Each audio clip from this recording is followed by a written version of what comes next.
Welcome to Take the Lead Radio with Dr. Diane Hamilton, where she interviews some of the most successful leaders, entrepreneurs, authors, speakers, and other individuals who will inspire you to take the lead in your career and personal life. And now, here is Dr. Diane Hamilton. I am here with Stephen White, JD, who's Executive Director of the Brain Performance Institute, which is part of the University of Texas at Dallas' Center for Brain Health.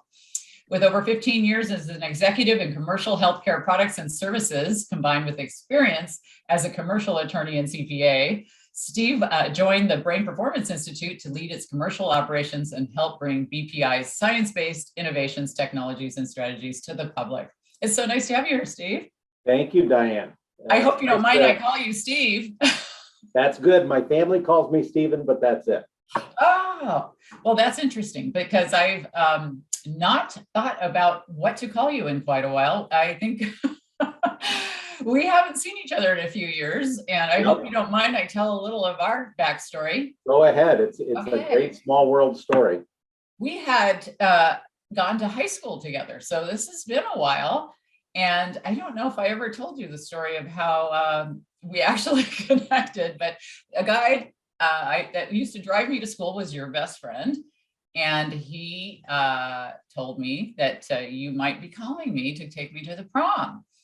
And I had never met you. And you called me out of the blue and asked me, and for a minute, I just stopped dead in my tracks and didn't say anything. I don't know if you remember, but you asked me if I wanted to go to the prom and I didn't have any response whatsoever. I'm sure I had a great lead in, like, hey, do you want to go to the prom?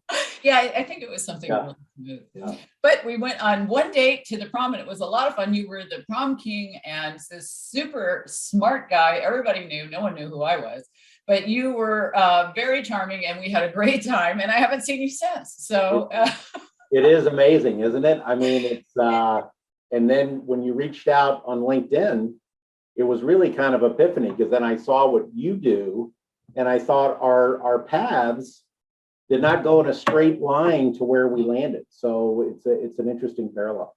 We both became interested in the brain, which is a very roundabout way that we got there. And you bring up a good point, and I want to hear that path because I mentioned, CPA, attorney. I mean, no surprise, you were like the honor society top guy and campus kind of guy. So I'm not even slightly surprised by your success. For those who don't know you, can you give a backstory of how you achieved this level of success?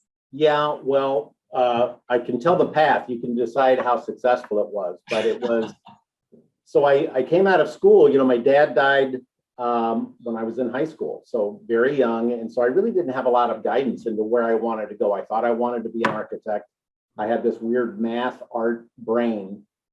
And my brother-in-law at the time convinced me to go into accounting because you can get a job. So that's kind of the way I went. So I became a CPA at Coopers & Lybrand and quickly realized, although I had a great experience with them and it was really a great first job, I couldn't see myself doing that over time. So I went to law school and met my wife in law school and, started the normal journey. And this was back in Phoenix and started getting into healthcare law and had a great experience with an international firm and then went into a boutique firm.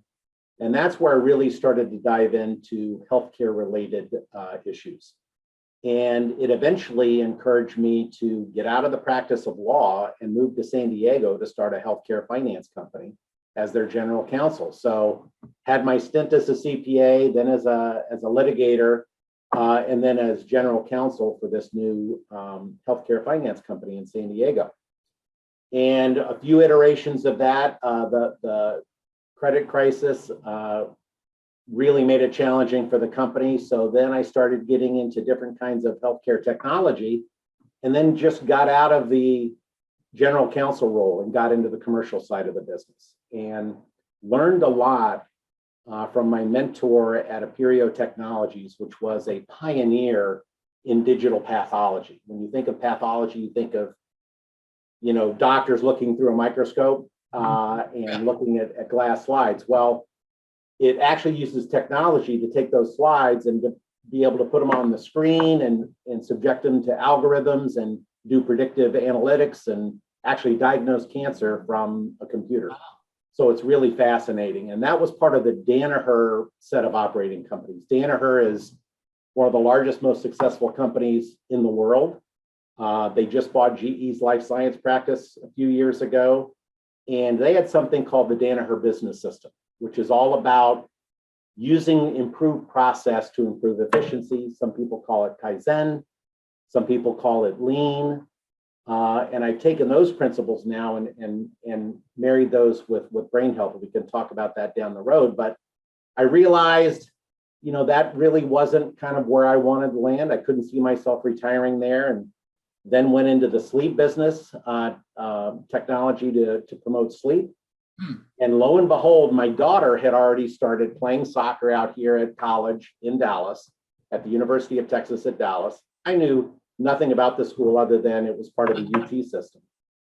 And a job opened up, the job you just described. And I thought, wow, this really marries my accounting background, my legal background, and kind of a passion. So I did some research. I was a good lawyer at the time, did my research, and discovered that really brain health, which is a higher level of health, it's not mental health, it's about brain health, is really the next big thing. And it really can improve how we all think, work, and live. I mean, the science is really unassailable. And so on a flyer, I came out to Dallas and talked to the people here about the job. And I was so passionate about it, I moved 2 years ahead of my wife out here because our youngest daughter still needed to graduate in San Diego. So I was doing a little bit of commuting back and forth, but that's how I landed here. Wow, that's really interesting. And I'm curious how you got into the medical area. I mean, I worked for AstraZeneca for nearly 20 years, and 15 was pharmaceuticals. What was your interest there? Further small world. The CEO of the company I went into healthcare finance came out of AstraZeneca. So it is, I mean, the parallels are bizarre. I know, it is weird, isn't it? Yeah, but it was one of those, and it was really trying to find a way to do something big that helped a lot of people. And it sounds a little bit fluffy and unicornish, but it's true. Mm-hmm. And we realized that we could change the paradigm and how high cost therapeutics got to patients, right? When you think of people doing cancer infusions and how expensive, how expensive those therapies are and how challenging it is. So we put together a financing model that was going to improve access to that care, make it easier for the doctors to get it, take all that profit incentive out of all the distribution channel, which, as you know, is extremely complicated and fraught with a whole lot of, I think, mismanagement. Anyway, that was the theory, and it was inspirational. So I was inspired to do something bigger than what I was doing at the time. Yeah, it's interesting as you progress through different jobs that you think about what you're doing, and then you look back and go, was that such a good idea? I used to ask people at the beginning of when I started this show 1,500 people ago, would you change anything? And everybody says no, because you learn so much from the different things you go through. But I really think for me, the brain's always been the most interesting. I can't remember, I took a brain course on something once, and I have a kind of a master's level thing I took for AstraZeneca on all this anatomy, physiology, because I love this. My husband's a plastic surgeon, so I'm able to understand at least what he's talking about. And I think that the brain, to me, that and astrophysics are the two things that just blow my mind when I want to study something, because we know so this much, right? And you've got what you call brain health, which could mean a lot of things to a lot of people. So I want to get your meaning of how you define that. So when people think of brain health, and we'll ask audiences, right, what do you think of when you think of brain health? And they'll go, well, my memory, right? Not having Alzheimer's. Yeah. Living to old age without, becoming infirm. So a lot of the way people think about brain health, they think about mental health or the absence of disease. Yeah. And when we think about brain health, it's about leveraging that very, very powerful tool of, and it's hard to say, so I say your brain is very plastic. All the scientists around me talk about neuroplasticity. Right. It really is. Your brain changes with everything you do with intent. And it's really pretty powerful that you can be the architect of your own brain. So when we say brain health, we really talk about keeping healthy brains healthier longer, building that path to resilience. It's not a substitute for clinical care, but it's that whole pathway to build more resilience so you may not need as much clinical care. And then on the backside, when you're done with acute care or clinical care, and we've seen amazing stories from a lot of our work was centered around warriors and people coming out of active duty and soldiers and SEALs with a lot of different, traumatic brain injury. And it's like after you're out of acute care, what happens next? And a lot of times the doctors will say, okay, you've got a clean bill of health as a neurologist, right? Or the neurosurgeon. I put you back together as, and in a year, you'll be as good as you can get. And 10 years later, they're still not back to where they were. Right. So there's a whole period after that where we talk about kind of recapturing what you lost. And that's where we swim in those two big lanes. I think with me, when I think about your brain, a lot of it, I guess I see just from being pregnant and from having body parts like my ovaries removed and different things, you're kind of this bag of chemicals and you don't recognize it until you lose parts of it, So some people are looking at this going, well, are you dealing with people who are healthy in general, have all their parts, or have been, have taken chemical additives if they have depression or all these other aspects? Yep. Are we able to fix, for the most part, feel better? I'm not saying fix, but what can we do? Are we just talking about the healthy people, or are we talking about everybody here? We're really talking about everybody, but we're not a substitute for someone who has really a chronic condition and needs clinical care. Right. Our founder says both and. You can do both, right? If you need clinical care, get it, but we can also help with some other things. So think of it this way. Your brain, we meet you where you are and say, let's make tomorrow better. And let's make next year a little bit better. So you can have a generally healthy brain and make it better. You can have a brain that operates really well in certain arenas, but maybe you're not as creative or innovative as you'd like to be. We can work on that. Maybe your working memory isn't as good as you might think, and there are a whole host of reasons why that can happen. So we can work on that. So we have different strategies that help we have 22 measures that go into brain health. We actually measure it. Go back to your business principles, right, Diane? What gets measured gets managed. And when was the last time you went for a brain health checkup? 20 minutes ago, I took your assessment. Did you? Yeah. Okay, before then. Now, don't cheat. So before then, when's the last time? And a true brain health checkup at your doctor's office or somewhere else where you got a brain health checkup. I don't think they offer that, that's the exactly thing. Right. So think about it. Our most important organ, and we ignore it. Right. We ignore it because it's an amazing tool that operates under stress. It self-regulates, not maybe as well as it should, but we ignore it, we abuse it, we have maladaptive behaviors because guess what? It just keeps on cooking. And at some point, we've abused it where you've accelerated that age-related brain decline. And what we want to do is say, don't just make it a thing. My mom died of Alzheimer's.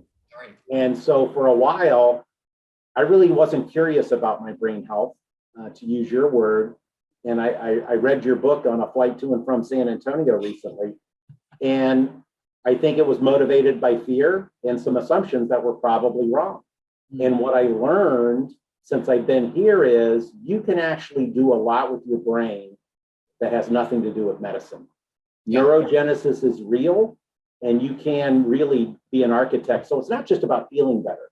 I worry that sometimes people think, well, this sounds like psychology, right? You're on a couch. You can actually re-architect how your brain is actually networking and the neural connections and the gray matter. You can thicken that. You can increase brain blood flow. So neurally, you can actually change how your brain's running. Now, is this through activities or through diet? Through when you say you can do these things, how do you do these things? We measure 22 different things, including diet, sleep, focused cognitive training, So there are many different influences. And the beauty about your brain is, and look at COVID, right, over the past 2 years, look at how people had to do, they either had to isolate, they self-isolated, they were mandated to isolate, they had to do different things. And we lost social connectedness. That's another one of the very important measurements. But our brain health index and the data shows that they really come down to 3 buckets of factors of all these measures. And it's about clarity, resilience, and fortitude. And the different measures that make up those different factors is fascinating. Again, we follow the data. The neuroscience tells us how that works. So you can actually improve your curious thinking. You can improve innovation. You can improve clarity of thought by focusing on different measures and different tools to improve those measures.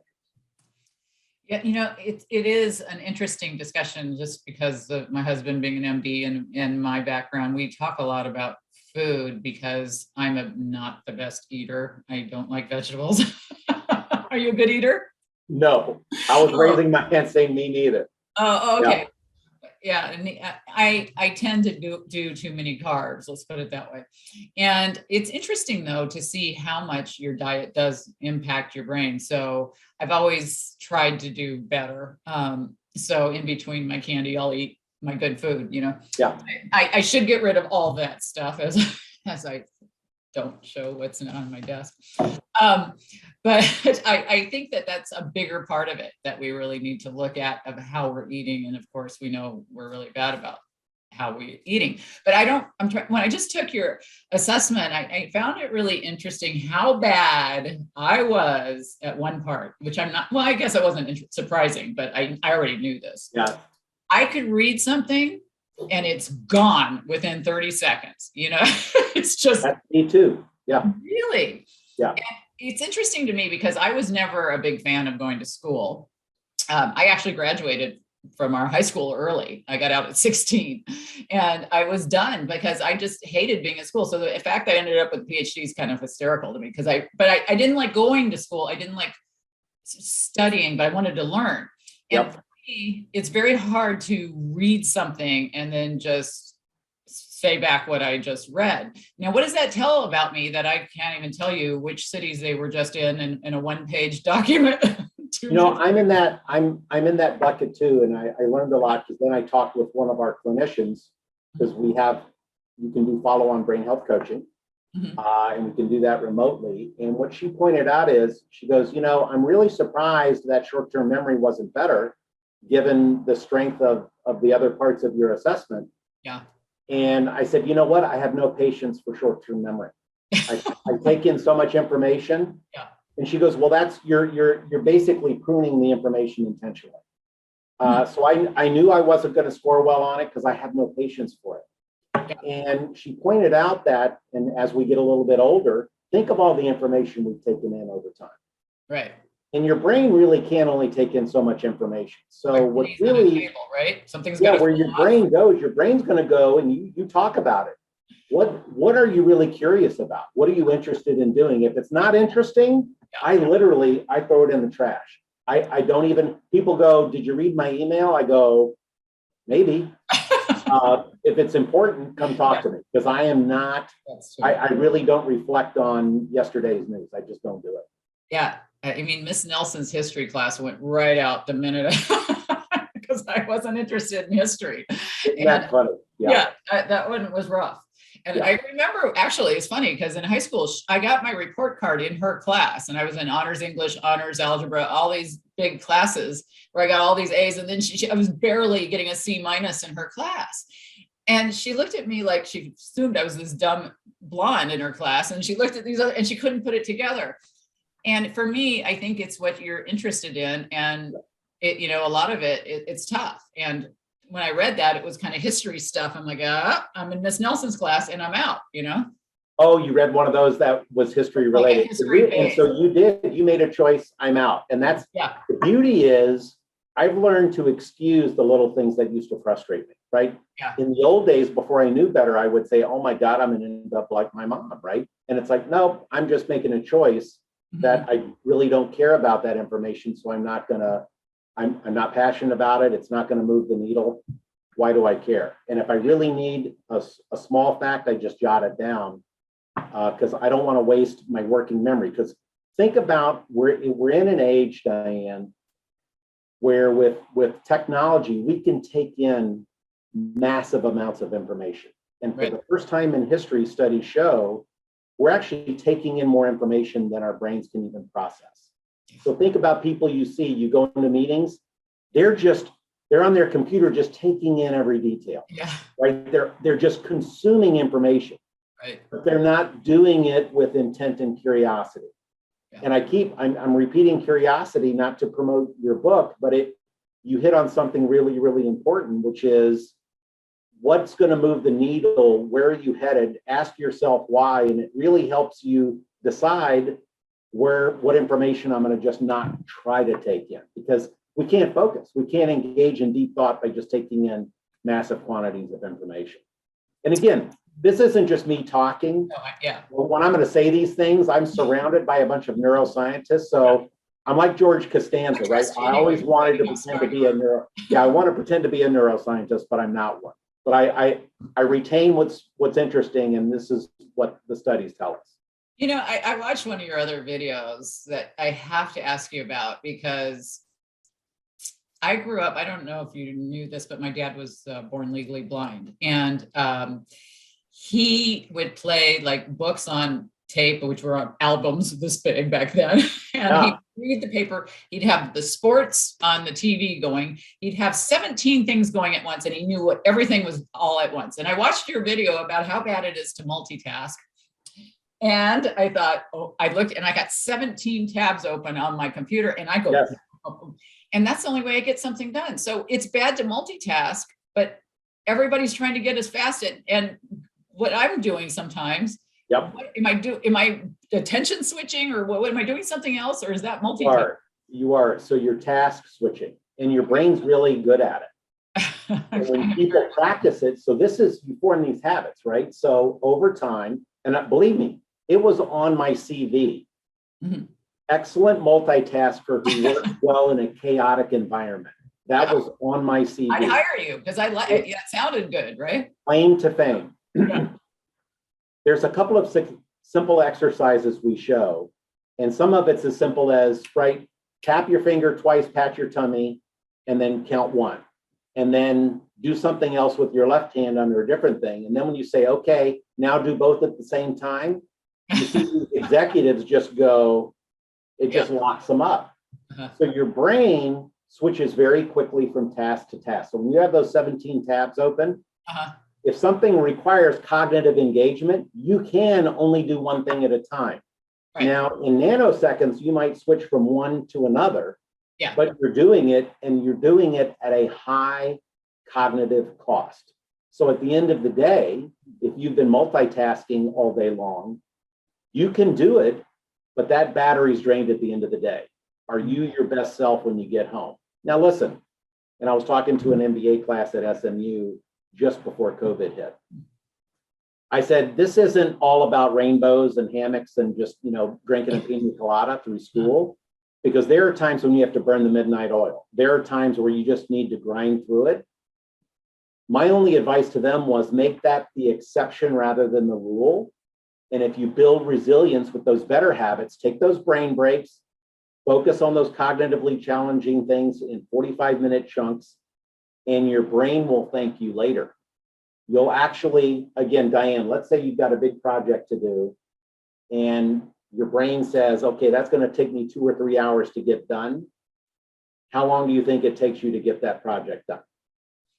Well, I'm different than most people, but I'm pretty good at estimating, you know what I mean? But I think a lot of people don't estimate well, and they end up. Well, but this isn't a trick question. If you think the project's going to take 2 hours, how long does it take you?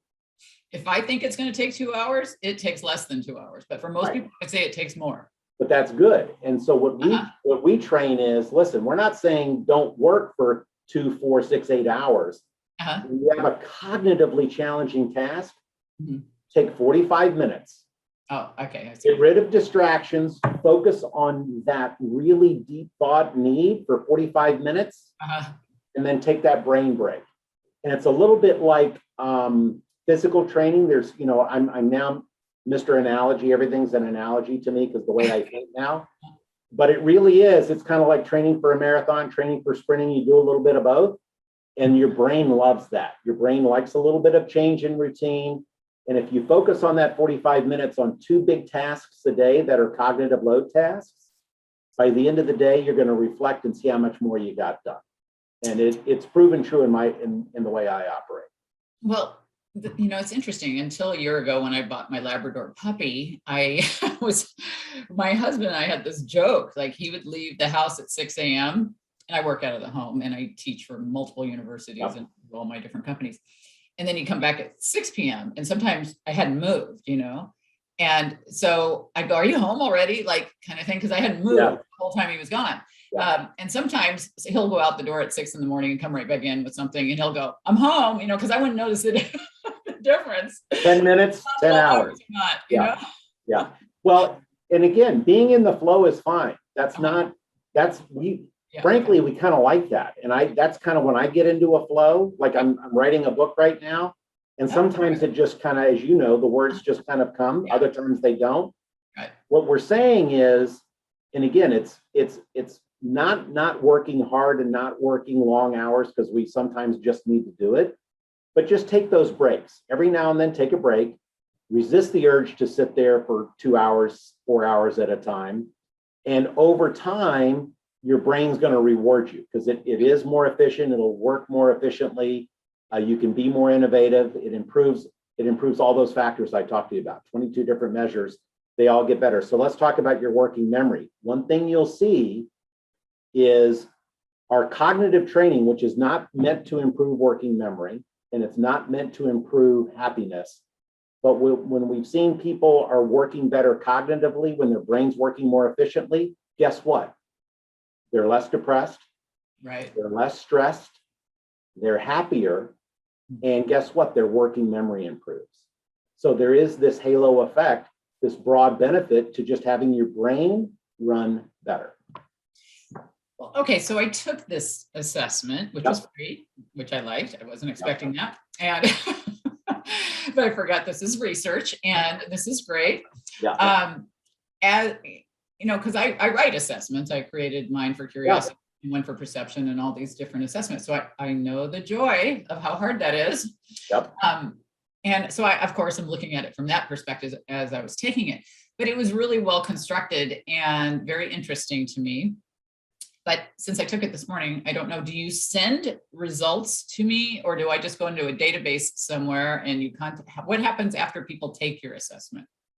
So let me just talk a little bit about the Brain Health Project, because we have a pretty ambitious goal, which is to bring brain health to every man, woman, and child on the globe. That's ambitious. Uh-huh. That's pretty ambitious.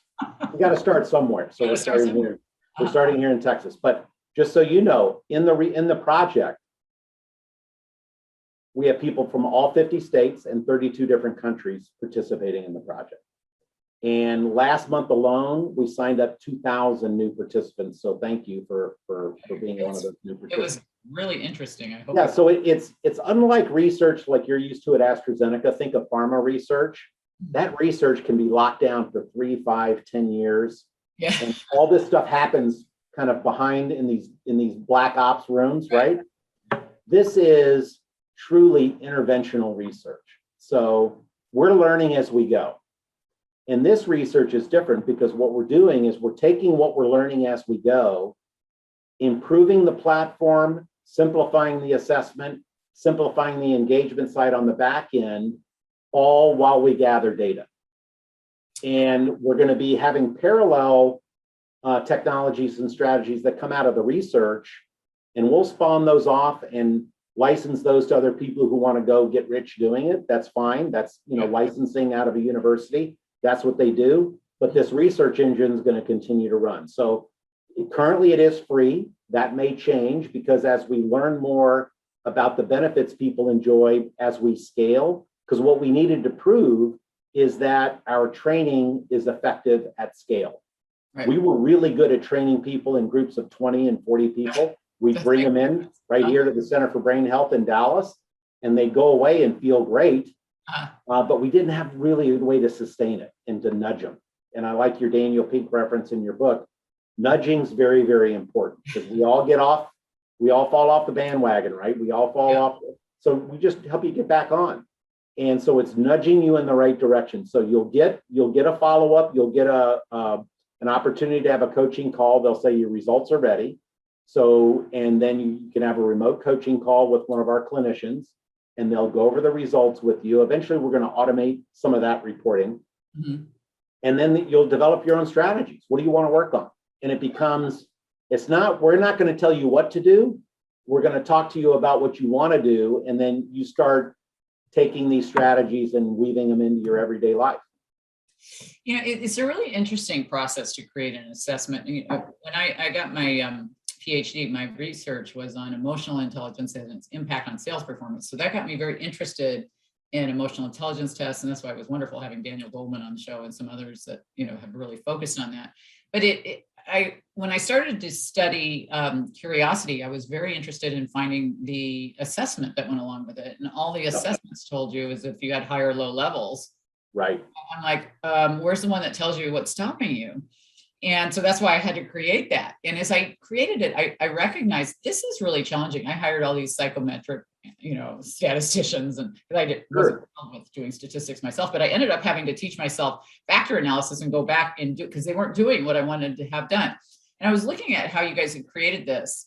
And I know I'd like to tweak things as I go along with my assessment. So I like that you guys are tweaking things. Yeah. I haven't done that with mine, but I look back and I go, I wonder if I would change this or that. But I'm really happy because mine turned out the way it did. And I was able to work on the perception one after the curiosity one. And it taught me like how to focus on certain areas. And as I was taking yours, I noticed there were areas that were emotional intelligence based. Yeah.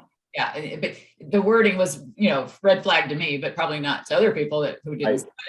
I'm like, oh, look at this, you know.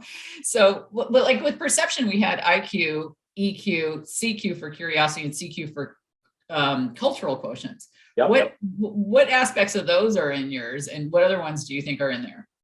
So they're all in there, but they're baked into different. Mm-hmm. We just use different terminology. So again, I'm going to let the clinicians, so again, the 22 measures, I'll bet you there are 3 or 4 of those measures that fit right within an EQ wheelhouse. Mm-hmm. And what we're learning is, and we have this other platform that's really cool, and you were ahead of the curve, Diane, in terms of, because we basically say IQ is really kind of an antiquated way to look at intelligence. Yeah. In the World Economic Forum, right? When you look at the top 10 skills needed, it's all about EQ and emotional intelligence and the ability to be adaptive and creative. What to think about is their holistic brain health index, right? And that's where it becomes, you have your thumbprint. I want people to understand you have a different brain print. But the nice thing is, unlike your thumbprint, your brain print can change. Yeah. So if we have a great story from a retired brigadier general, and he did a lot of work for us promoting what we do with warriors and soldiers. And he said, I can't wait to take your assessment. Back, and he was low on all the innovation qualities, and he was stunned. But when you think about the Army is great at rote. Right. Great at repetition and efficiency. It really didn't give you, unless you were in the field of battle, you're a ranger or something, you have to be innovative in the moment, but they don't really focus and teach on that.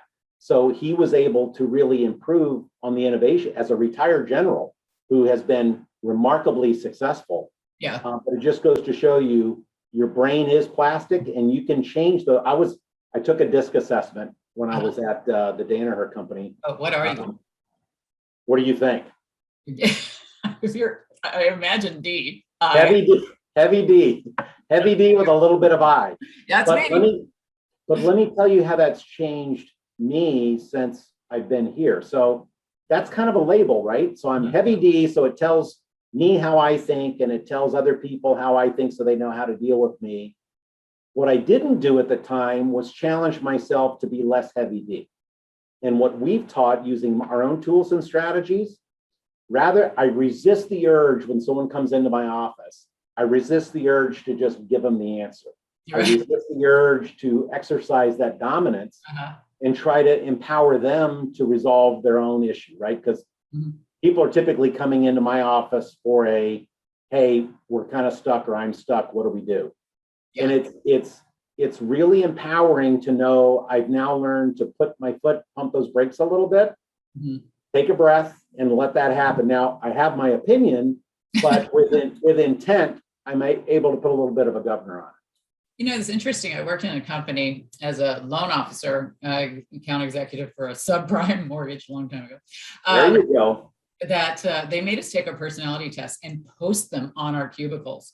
So if you were a high D, you might have been a red direct. And we knew if we went to a red direct that to get to the point and not bug them with too much detail or whatever it was, you know. And I was green, which was an extrovert. So they knew I'm going to talk their ear off, and they knew that they'd hurt my feelings if they cut me off from the red, right? Or whatever it was, right? And so I thought it was interesting. I don't really like putting people in boxes so much, but I know we do a lot of that with some of these assessments, but I think they're really helpful to know what you aren't, because you kind of know what you are, especially a self-assessment. If you don't know what you're putting down and you're surprised by those results, that always fascinates me right there. But, you know, I think though, knowing that what the opposite of what you prefers is really helpful. Like just the Myers-Briggs training I took when I was getting my emotional intelligence training, just to learn more about personality assessments, even if you don't think Myers-Briggs is that great a thing, it gives you some good insight into the opposite of what you really, the way you feel. And as an extrovert, it's easy for us to talk all over the person who comes into our office instead of letting them have a minute to answer our questions, you know? So I think all of this is really important, but I think a lot of people don't know what to do with what they get. Like with my assessment, the hardest part actually was creating the report that spit out for them, because I don't know HTML coding, you know, all that coding and all the stuff you need to do. But once I was able to figure out how someone who could do that well, that, you know, once you can get like feedback and you can understand what you can do, I think it's really important to kind of do this like personal SWOT analysis and look at your weaknesses and your threats and create kind of SMART goals to overcome that. And that's kind of like what they do when they take engagement surveys. It's not too different than that. How do you make sure people do that though? How do you, you know, in the working world, you can have it to be as a goal and something that's set up there. But if people are doing this just for themselves, are you just relying on them? If you took this, you must care enough, so you'll do it, or is there some other support? So there is a more support, but we have to take advantage of human behavior, right? It's just like, it's why the most expensive or highest margin items in a grocery store are at eye level. Yeah. We need those nudges, right? Daniel Pink talks about it. So what we're learning through our training is especially leveraging technology, because it's your angel and the devil at the same time. We all look at our phones too much. We do that, but that is the world we live in. So what we have to do is find a way to remind people gently. It's not like I have to go to the brain gym a half an hour a day or an hour a day. Oh my God, now I have to do my brain stuff, right? Because no one's going to do that. Right. It's a little bit front end loaded with some of the training, and we're actually considering breaking that out into smaller chunks. But we and you know it, micro learning, right? It's those little touches to start changing habits. And what we're doing with the brain healthy workplaces is it's going to become a cultural shift for the workplace, because if COVID taught us anything, we're going to have to pivot, right? How many times did you hear pivot during the last 2 years? And in my day, right, when I came in through accounting, we bragged about how hard and how late we worked. When we got in early, how little sleep we got. That was a badge of honor. Right. That has shifted. And today's 20-something-year-olds, they won't tolerate it. It's just not going to happen. I was talking with a senior partner at Greenberg Traurig recently, and he said our entire new class of hires basically almost formed a union and said, we're not coming back to work. We're not coming back in the office. And it's like, He was ready to say, well, don't let the door hit you in the ass, right? I mean, it's like, Yeah. it was such a shift. Yeah. So we have to, and again, you have to take the good with the bad. So the timing is right to shift the culture. And if we can prove to companies, which we can, that there's a return on investment if you just actually use your brain more efficiently, Right. it becomes a benefit. It becomes a wellness benefit for your employees, and it's going to help the company's bottom line. What could be better?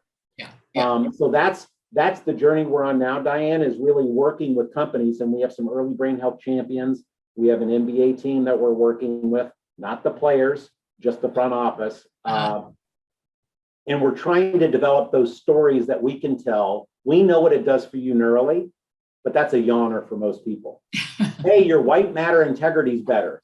Okay, Yay. I don't know what that means, but yay. Yeah. But if you can say, listen, I'm getting better sleep, I'm happier at home, and I'm more innovative, and the company goes, my God, you're cranking it out, that's a win-win for everybody. And we can show that return on investment, but we're developing some early people have a little bit of patience because it's not commercial ready yet. It's still a research engine. Yeah. But what we're really going to end up doing, Diane, is the Framingham study is the most famous heart study around, and it started back in, I want to say, in the 40s. Yeah. It was meant to be a longitudinal study of about 5 to 10 years. Well, it's still going on.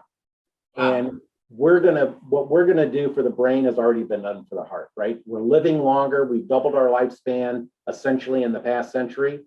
We need to do that for our brains because we're outliving our brain health by about 20 years right now, and that's bad for everybody. You know, you brought up so many great points, and I'm trying to think of what I wanted to hit in all of that, because you talked about how what we really want instead of IQ and different things. And I can't tell you how many people would hire me to talk about emotional intelligence, soft skills, that kind of thing in the past, before I wrote about curiosity and perception and all that now. And which of course fall into the soft skills and all that kind of stuff. But we know that people are hired for their knowledge and fired for their behaviors. And so I think we are seeing a shift in that. And we're talking about behavioral changes here, basically, because to me, recognizing what's inhibiting us is what I was trying to do with my research, right? I wanted to see what stops me, because how can you know where to go if you don't know what's in your way, right? So you're looking at the things that are in their way so that they can move forward. So I'm curious with what you think where curiosity falls, because I've asked this of everybody on the show. Is curiosity about all of this first? Where does it play a part? Because a lot of people will talk about how curiosity leads to innovation, or curiosity leads to motivation, or curiosity. And speaking of motivation, Dan Peek and I are speaking together tomorrow at an event. Awesome. Yeah. So, you know, we're talking about all these things. Where does it fall in your perspective? So I would say curiosity is one of those things. It creates inspiration. It allows you to unlock bad habits. When we were first exchanged notes, when you said hi out of the blue a few weeks ago, Judd Brewer is one of our collaborators out of the Brown University, and he leverages curiosity to help people with chronic addiction. Oh. So look at the power of curiosity, and its habit formation really depends upon curiosity. And curiosity, and you said it, right? If you weren't curious about history, so why bother? But look at what you've been curious about and look where you've landed. Yeah. So curiosity is, I would say it's one of those things that we don't measure curiosity specifically, but we know from a human behavior side, curiosity is what's going to get you to that next thing. So when I ask people, are you curious about your brain health? And do you want to take a brain health? We used to call it a brain health physical, which scared the crap out of everybody. Now we call it a brain health index. People said, I don't want to know. Diane, I said, I don't want to know, given my mom's history. And you talk about fear and assumption is what blocks that natural curiosity. How can you not be curious about your brain? Yeah. This organ I am. can't remember the disease state in young children, but there is an affliction that happens to infants. And the cure, and it is a cure, is to remove the entire left hemisphere of their brain. And when those children reach adulthood, most people would not know that that happened to them. That's interesting. I got to look that up. Your brain, we had one of our other collaborators has developed a wristband that can teach people to hear. A wristband that can teach people to hear. Because how do you hear? It's electrical impulses interpreted by your brain. So he has developed a tool, David Eagleman, look him up. It's for deaf. Yes. Uh-huh.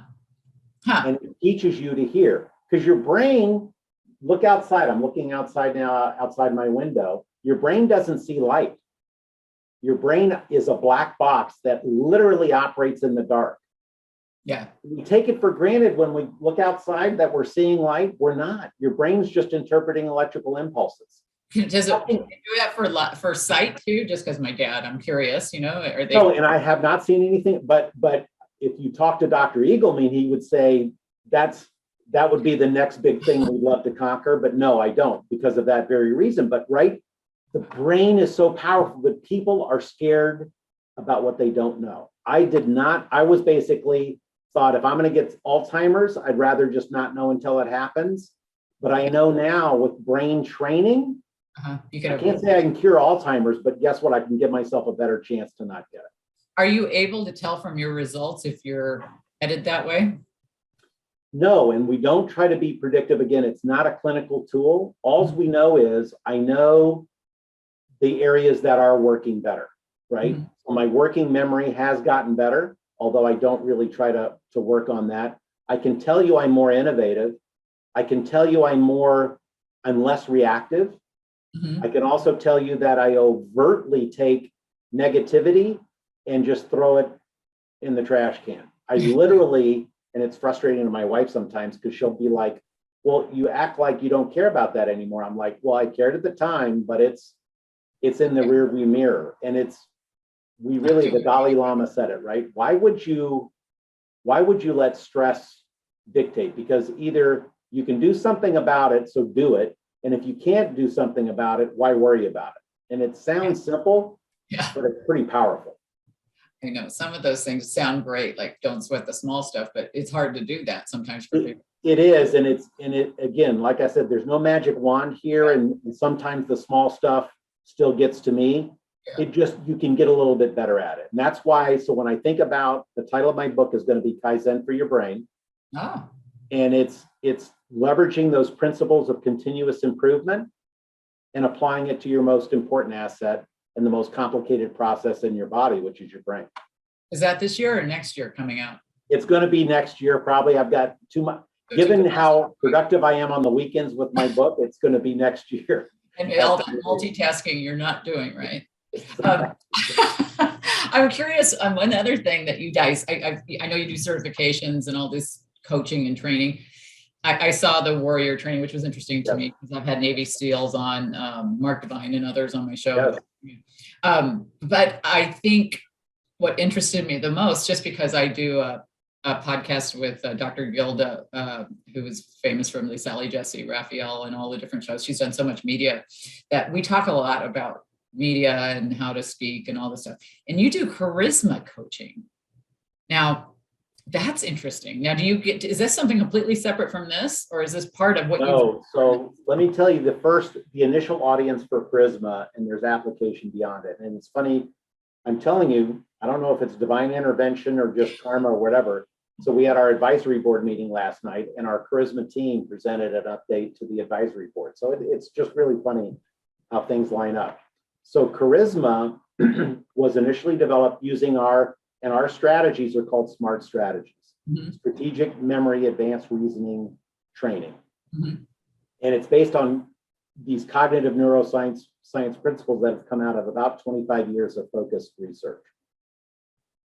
What charisma does is it takes those principles and applies them to, whether diagnosed or not, youth and adults with social challenges. So we go as young as 8 and as old as whenever. But so think of folks on the autism scale. Mhm. Think of people who have kind of paralyzing social anxiety, Yeah. fear of failure, fear of engagement, and it's across the board, right? You hear the concept of a neurodiverse population. That population is growing, and Charisma is really focused on, so it creates this avatar environment. So it's like a gamified environment. And the Charisma participant, and it's not a patient because we have a coach and a participant. So they go play this game of social engagement. And so the coach is an avatar, the participant is an avatar, and we learn that for some of these folks that have this social anxiety and these challenges, they don't want to go into an office and sit face to face with someone. It's easier for them to go play the game of social engagement and learn about behavior and responses and interaction in that environment. And it's been hugely successful. And think about it in terms of how you work in different cultures. I did a lot of work in China and Japan in a prior life, and that's a different culture. Yeah. What a great way to go into a virtual world and practice interacting with a senior member of a medical institution in Shanghai, or understanding what it's like to talk with a member of the government, the Ministry of Health in Japan, right? So you can practice that engagement. You talk about, what's your EQ, what are your social skills, and sometimes that's easier to do in a gamified environment. So that's what Charisma is all about. Do you use like the Quest too? That's the coolest thing to me. Have you ever been on those? No. Oh, the iSet you put in Oh yeah. Like, so what we do, so it's that immersive VR. Right now it's a flat screen VR environment. But we have the immersive VR. And in speaking of immersive VR, we had a donor group in here recently, and you can actually put it in our VR room. You can put on a VR headset and actually walk inside one of our science collaborators' brains and watch his brain networks interact with one another. It's fascinating. Yeah, I'm had somebody on my show who has a whole virtual training kind of thing that uses the headsets and the whole thing for education. And actually in the classroom, you would see COVID spreading instead of trying to figure out the formula. I think I probably would have liked Miss Nelson's class if I'd sat in Greece and looked around. You would have and that is, so one of the fathers of VR in healthcare, Walter Greenleaf at Stanford, is one of our collaborators. The possibilities are endless. Right now at MD Anderson, and this goes to my prior life, they use VR for infusion patients while they're getting these infusions, so they can go on a trip while they're getting their infusion and take their mind off of what's going on. It is, and you talk about give it context and it'll stick, right? So yeah, I think that would be a great application. Just from going to Pearl Harbor, if I had read about Pearl Harbor, it has zero impact, but going there, you're just like, wow, this is awful. And I think some people, we know different types of intelligence, gardeners and all the different kinds of spatial and, all that stuff. We know that we need this. And I think understanding the brain is just so critical to our success. And I think COVID has given us time to reflect on the things we weren't doing and how our preparedness training, all these things. And I think for me, it's been really interesting to look at how a lot of the stuff that I'm interested in is getting out there. Actually, there was a study this just posted by SAS. I don't know if you saw it. They're a data analytics company that looked at how much curiosity is being spread, and the term curiosity on LinkedIn over the last 2 years. And it just completely just is blowing up, because everybody's wanting to know more about things right now. Yep. And I think that what you're doing is really critical. I love taking the assessment. I want to see my results. I know I died that one part. I'd like to see the rest. That one's going to be painful to look at. No surprise there. It's empowering, right? Once it really is. I was worried, frankly, to take it, and I've taken it 3 times now. So, and that's the beauty of it is it does change. We want to make it easier to take over time so that people can track it like you do with other things that are important to you. Yeah. Because we think that's how people stay motivated. Well, emotional intelligence, we know we can develop. And I figured it would change based on how much emotional intelligence I saw in there. And it's really important that we see that. Some of these assessments like Myers-Briggs, you kind of are what you are, that's your preference. It's like being right or left-handed kind of thing. Right. So I think we need these assessments that tell us where we are so we can move forward. And I think this is really great and helpful for a lot of people. And but before we wrap up here, I want to see if there's anything I didn't ask you that you'd like to make sure we got in there, because I know a lot of people are watching this. I want to make sure this goes up, on our radio shows and podcasts and internet and everything. What else would you like people to know about brain health or anything you're working on?